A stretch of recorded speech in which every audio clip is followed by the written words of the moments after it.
Bismillahirrahmanirrahim. Assalamualaikum warahmatullahi wabarakatuh. Alhamdulillahirabbil alamin. Allahumma shalli ala sayidina Muhammad wa ala ali sayidina Muhammad. Amma ba'du. Rekan-rekan mahasiswa sekalian, alhamdulillah pada kesempatan kali ini kita akan melanjutkan materi perkuliahan kita, yaitu manajemen zakat, infak dan sedekah. Dan pada kesempatan kali ini kita sudah memasuki pertemuan yang keempat. Nah, adapun tema pembahasan kita pada kesempatan kali ini yaitu prinsip akuntansi menghitung zakat mal, ya. Prinsip akuntansi menghitung zakat mal.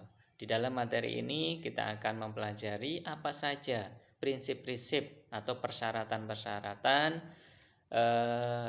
di dalam menghitung zakat mal, ya, zakat berupa harta benda. Pada kesempatan yang lalu juga kita sudah membahas tentang zakat, ya, apa itu zakat, juga sodakoh, ya, infak dan sodakoh. Tentu dalam hal ini Anda sekalian sudah memahami apa itu zakat dan juga apa itu sodakoh. Nah, sebagai review terkait dengan zakat atau pengertian zakat, ini bisa kita artikan, ya. Ini zakat itu merupakan pengeluaran sebagian dari harta yang khusus yang telah mencapai nisab atau batas kuantitas minimal yang mewajibkan zakat kepada orang-orang yang berhak menerimanya, atau kalau di dalam Al-Qur'an disebut dengan nisab, ya, nisab disebut dengan asnaf, ya, asnaf yang berhak untuk menerima zakat, ya. Nah, sementara kalau sedekah atau infak ini adalah pemberian berupa sukarela, ya, yang diberikan kepada orang lain dengan cara, ya, dengan hati yang ikhlas, gitu. Nah, kita akan membahas tentang prinsip akuntansi menghitung zakat mal, ya, atau hal-hal apa saja yang diperhatikan ketika kita ingin mengeluarkan zakat mal.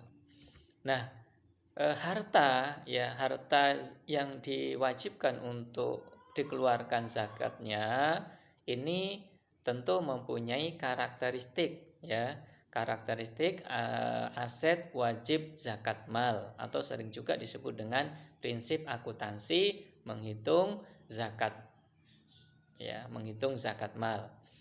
Ada 6 hal yang perlu kita perhatikan ketika kita hendak mengeluarkan zakat mal, ya, atau sebagai prinsipnya menghitung zakat mal ini, atau juga sebagai karakteristik aset wajib zakat mal tersebut. Yang pertama adalah kepemilikan sempurna, ya. Kemudian yang kedua, aset produktif atau berpotensi untuk produktif.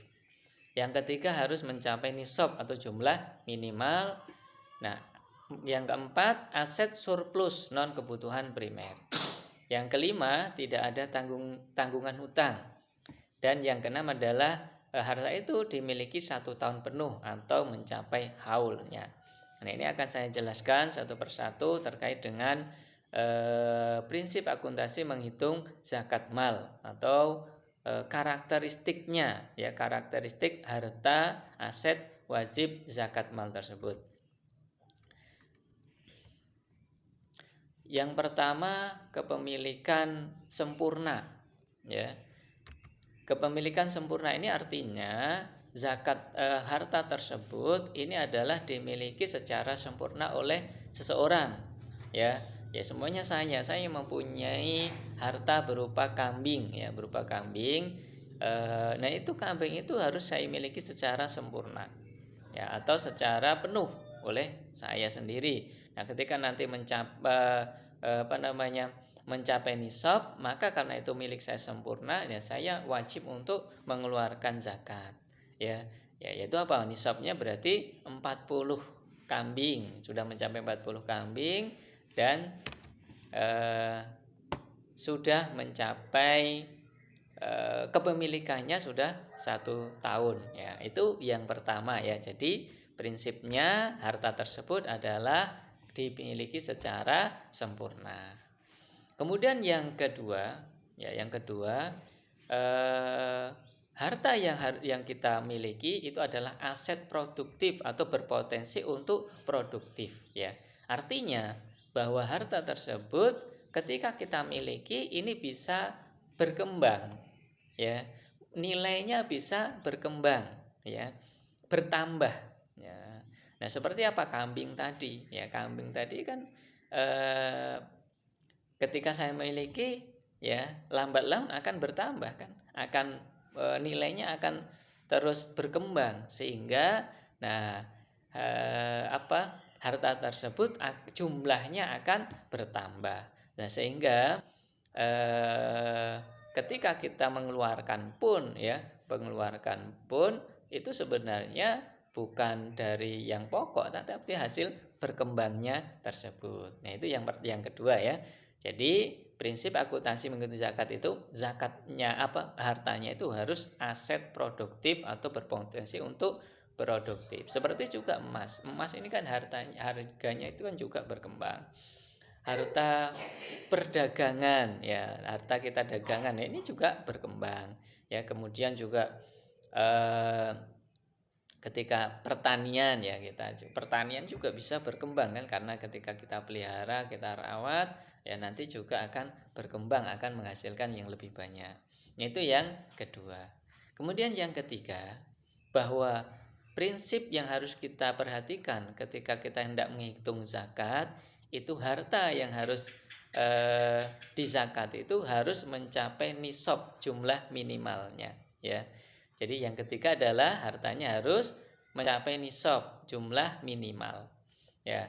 Artinya ketika harta tersebut, ya kita miliki dalam beberapa tahun, semuanya kalau kambing tadi 1 tahun, ya, kita miliki dan nisabnya, ya, jumlahnya yang harus kita miliki itu minimal ketika dia wajib zakat itu adalah 40 ekor kambing. Jadi sebelum mencapai 40 kambing dia nggak wajib zakat. Nah, itu, ya. Jadi harus mencapai nisabnya. Seperti halnya ketika kita mau mengeluarkan harta berupa emas, begitu kan. Ya harus mencapai nisab. Kalau tidak mencapai nisab, ya tidak ada zakat. Nah, begitu. Ya, 80 gram emas, begitu, ya. Nah, mencapai 80 gram nanti yang dikeluarkan 2,5%. Kemudian kalau seandainya berupa harta pertanian, ya kita panen, begitu, ya. Tapi kalau harta panen ini, ya ini tidak harus mencapai haul, ya. Tapi ketika panen itu ditimbang berapa kilogram, ya, ada yang mencapai untuk harta berupa pertanian ini mencapai, ada yang mengatakan, nah ini ada banyak pendapat, ya. Ada yang mengatakan ada kurang lebih 700 kg, ada yang mengatakan ada 600 sekian kilogram. Ini ada perbedaan. Nah, kalau sudah mencapai yang telah ditentukan oleh para ulama tersebut, maka itu wajib untuk mengeluarkan. Tetapi kalau hasilnya tidak mencapai, ya tentu tidak ada zakat, ya sudah bebas, miliki sendiri dan digunakan untuk keperluan kalian. Nah, seperti itu yang ketiga. Yang keempat, ya, aset surplus non kebutuhan primer, ya. Jadi zakat itu, ya, harta zakat itu harus merupakan aset yang surplus non kebutuhan primer. Artinya bahwa zakat harta-harta yang kita keluarkan itu adalah harta setelah kita ini kita gunakan untuk apa? Untuk kebutuhan kita, untuk memenuhi kebutuhan sandang, pangan, papan, ya, untuk kebutuhan sehari-hari kita itu, ya. Nah, kalau seandainya harta itu tidak mencapainya, ya, tidak mencapai tidak memenuhi untuk memenuhi kebutuhan kita yang pokok itu, ya, maka ya tidak ada zakat. Seperti kalau kita memiliki kambing, ya, sebanyak 40, begitu, ya, 40. Kemudian sebelum haul ini, kalau seandainya kita kita jual ya, mungkin 1 bulan lagi akan mencapai haul, tapi kita butuh untuk memenuhi kebutuhan hidup kita ya, sandang pangan tadi ya, maka kita diperbolehkan untuk menjual itu meskipun nanti jaraknya itu apa namanya tinggal 1 bulan ya, karena memang eh, aset wajib zakat ini adalah surplus ya. Jadi ya kita akan wajib dulu ya, wajib untuk memenuhi kebutuhan kita dan keluarga kita sehingga tidak berdosa begitu ya. Atau kita punya harta tadi, emas tadi ya, ya emas ya, cuma kalau seandainya kita ini kebutuhan kita itu, kebutuhan primer kita ini mendesak ya, dan tidak punya harta yang lain begitu ya, kita harus jualnya tuh, karena itu kita wajib untuk menggunakan harta kita sebagai penopang kehidupan kita dan keluarga kita ya. Jadi asetnya adalah surplus ya. Kalau rugi begitu ya, semuanya perdagangan ya, perdagangan ternyata kita rugi ya, tidak ada untung selama 1 tahun ya, kita tidak ada zakat begitu ya. Ya, dalam zakat ya harus surplus ya, kebutuhan primer itu terpenuhi, kemudian juga ada keuntungan di situ ya, dan lain sebagainya ya.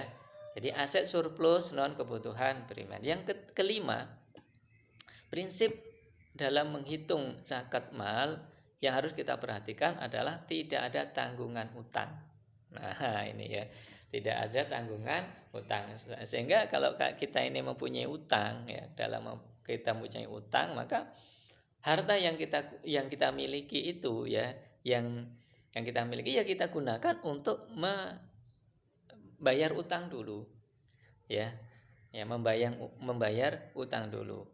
Nah, seperti kalau kita milik kambing tadi 40, kemudian tapi kita mempunyai utang 50 juta ya, utang ya kita jual dulu ya, karena kita membayar hutang itu wajib ya. Sementara kalau membayar zakat mal itu ada ketentuannya, syarat-syaratnya, sehingga ya yang harus kita gunakan dulu untuk membayar hutangnya ya, jual dulu ya, jangan menunda-nunda ya. Atau kalau seandainya ya dalam perdagangan, kita punya berdagang, kemudian dalam berdagang itu kita juga punya utang.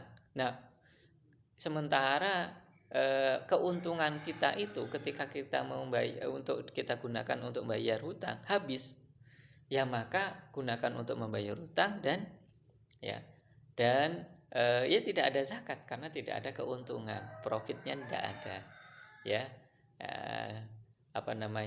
labanya tidak kita miliki, maka tidak ada zakat. Karena memang dalam perdagangan, zakat perdagangan ya, itu juga ada nisabnya, keuntungan yang dimiliki ya. Jadi kita tidak punya utang, tanggungan utang.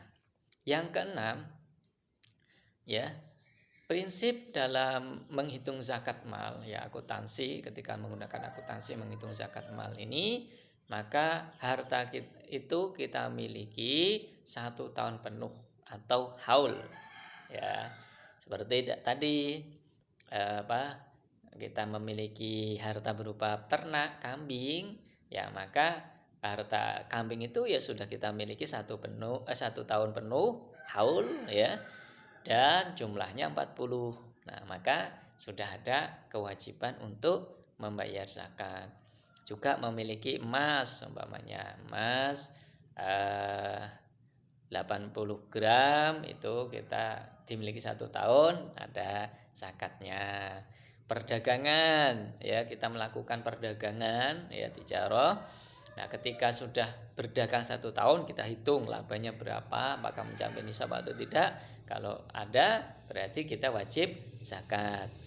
Kemudian tapi kalau pertanian itu tidak menghitung haulnya ya, tidak ada haul. Artinya dia ketika panen saja, ketika panen dihitung berapa kintal ya. Nah, kemudian dari hasil panen itu berapa, kalau sudah mencapai nisab ya, umpamanya menanam padi, umpamanya padi itu ketika panen itu kita dapat berapa kental, ya, berapa kilogram. Nah, sudah mencapai nisab belum? Nah, kalau sudah mencapai berarti itu langsung dikeluarkan zakat. Tapi kalau belum, ya tidak ada zakat. Nah, begitu ya. Nah, itu prinsip akuntansi menghitung zakat mal yang harus kita perhatikan. Ya, kesimpulannya bahwa ada 6 hal yang harus kita perhatikan. Yang pertama adalah kepemilikan sempurna, asetnya adalah aset produktif, berkembang, ya, bisa berkembang. Yang ketiga harus mencapai nisab, jumlah minimal, ya, jumlah yang dimiliki. Yang keempat aset surplus non kebutuhan primer, ya, setelah dikurangi kebutuhan primer, ya. Yang kelima tidak ada tanggungan utang, ya. Kemudian juga yang keenam dimiliki 1 tahun mencapai haul, ya. Juga untuk tambahan bahwa di dalam kepemilikan perdagangan semuanya kita punya beberapa tempat dalam berdagang. Nah, itu kita kumpulkan dulu, kita satukan dulu baru nanti kita keluarkan zakat. Jadi tidak satu-satu, semuanya kita punya 3 tempat, ya, perdagangan di Salatiga 1, di Boyolali 1, ya.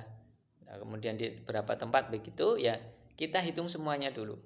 Kita semua satu unit, ya, dijadikan satu unit, dan kemudian baru kita zakatkan. Kemudian penghitungan zakat kalau kita menggunakan nilai uang, yaitu nilai uang yang berlaku di negara tempat tinggal. Seperti kalau di Indonesia berarti ya nilainya nilai uang Indonesia begitu, ya.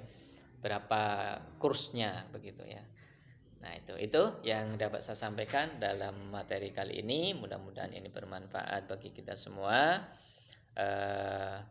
Untuk Bapak akhiri, kurang lebih mohon maaf. Wabillahi taufiq wal hidayah. Wassalamualaikum warahmatullahi wabarakatuh.